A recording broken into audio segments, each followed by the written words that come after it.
week 2 with Miss Dixie, and I had a good idea for a little video, and it's going to be about this new feeder that I got. And what inspired me was I actually posted a picture in one of my Facebook groups, and I had such a huge response. Tons of questions about it, where I got it, kind of how it works.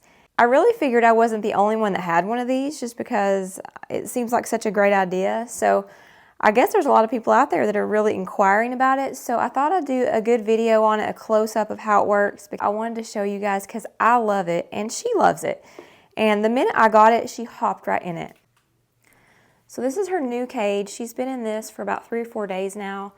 I brought her home in like a little travel cage that was 12 by 12 by 12, which I was glad I bought it because it'll be really good for a travel cage. We also take it next door to family. We take the little cage over there when we sit because if we need to put her up real quick, we can. It's easy to carry, but this one we love. I saw this feeder on Amazon, but I think Chewy carries it and there may be like a couple other websites. But it just looked like such an awesome idea, and I thought, oh my goodness, this is too good to be true. It probably doesn't work. But boy, was I wrong. She's been using it for several days now, and I've had no food on the floor at all. How it works is you have to well, I can't show you yet because she's in it. I'll show you how it's set up after she gets out of it. But when she goes in it, there's like a little perch right there, and then there's a little wall right here that she's actually sitting on, so she can sit here or there. And she just kind of sits here and eats her food, and it's all enclosed, so she can't sling it anywhere. And it picks up all the crumbs, because normally if she's eaten over her bowl, a lot of the crumbs will like fall beside her bowl and go into the bottom as waste. Now whether she'll eat all of that, I don't know. But it keeps it contained really well, and it's a good size box. There's 2 sizes of these. Whenever I ordered mine off Amazon, there was a small and a medium. Of course, this is the medium, which I'm glad I ordered that size because it's just more room for her inside here and probably even less messy than the other one would be.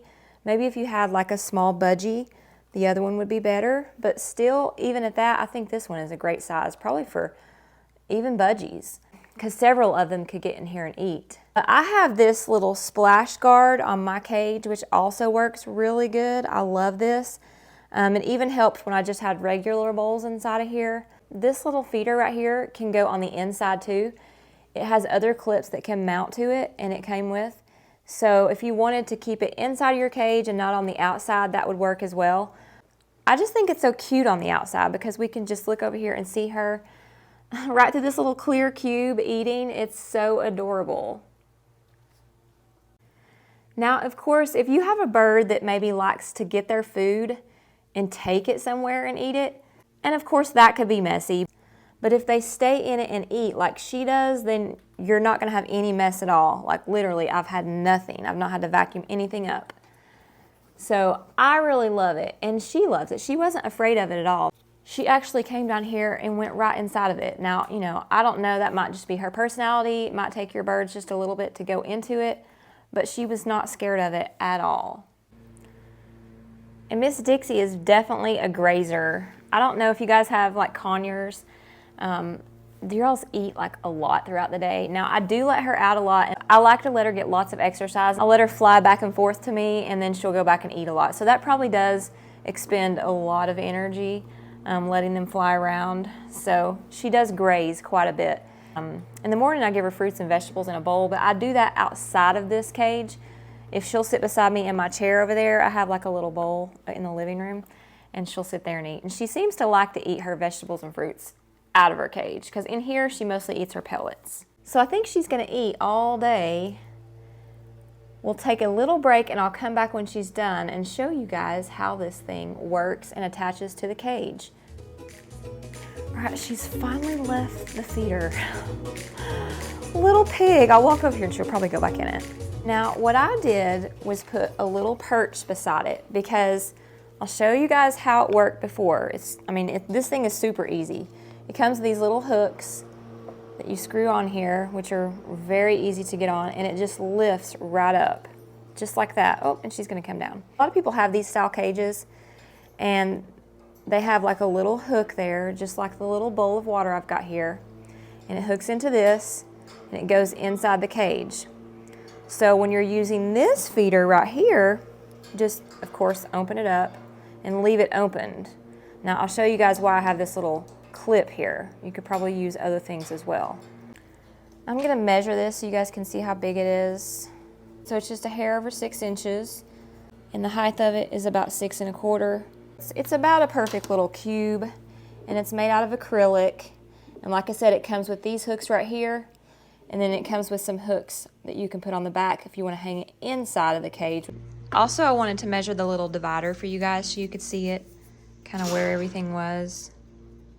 So the divider is 4 inches in, and then it's about 2 inches in the back where it holds the food, and then 2 inches with the first perch. So about every 2 inches then. And the height of it is around 2 inches as well. It's got like a little perch inside. And honestly, I don't think it will be hard to clean. Somebody said do not put it in the dishwasher, so I definitely wouldn't do that. I would just really hand wash it with water probably. It is acrylic, and I never washed acrylic with anything other than just water because I have a greenhouse that has Lexan, and you don't want to use harsh chemicals on it. So yeah, that's what I would do. It's super easy to put up really quick and take off, especially if you're wanting to put food in. Now it hooks in, you know, wherever you need to. So there's several little spots you can kind of hook it in, and it works. I just make sure it covers up this hole. And there's a little lever that comes out. I know a lot of y'all have this cage right here. And I make sure that I put it over that lever. That way it can lay flat in here and not up against this, because this doesn't go all the way back flat. And then the problem I had with it was if you have a little Houdini bird, she could scoot it all the way over and maybe come out this hole. So I put like a little hook here, a clip. There's probably other things you could use, but now she can't slide it over. So it stays on pretty good, and I don't worry about her escaping. Now, like I said, if you have a Houdini, somebody that could probably pull it up, it's pretty heavy. So I don't know that she could do that. I guess you could put something on the hook, maybe like a bungee or something, but I really don't think that's gonna happen. I mean, it's pretty heavy, and she'd have to be pretty strong to do it and really want out. But I haven't had that issue yet. So far I would just put some sort of clip there, and it works great. Yes, it does. What do you want to say about it, Miss Dixie? Do you like it? Hello, Dixie. Dixie. Dixie. And Molly loves it too because she can sit here and watch her. What do you say, Molly? What do you say, Molly? Molly gets lots of entertainment from her. She just sits there and watches her a lot. Now, I've had supervised visits between them two, and it's getting better from the beginning whenever she was just so curious, and Molly was just wanting to make sure she wasn't hurting me. So we've let them kind of touch noses and things like that. And Dixie's landed in the floor in front of her, and she's not lunged at her or done anything like that. Of course, we're still keeping everything supervised, but it's going well, and it's providing entertainment for Molly too. All right, if you guys have any questions about this at all, I think it's called a No Mess Feeder. You can type that in, it should pull it up. And I'm not sponsoring this or anything, I just bought it on my own, and I would definitely recommend this. I've recommended it to several people in the group that I've been asked about it. So I hope you guys have a wonderful, blessed day. I've got to go make bread for church, so she's gonna sit in here a little while. She can't help me make bread for communion, but she'd probably like to. So I hope you guys have a wonderful and blessed day, and I will see you guys on the next vlog.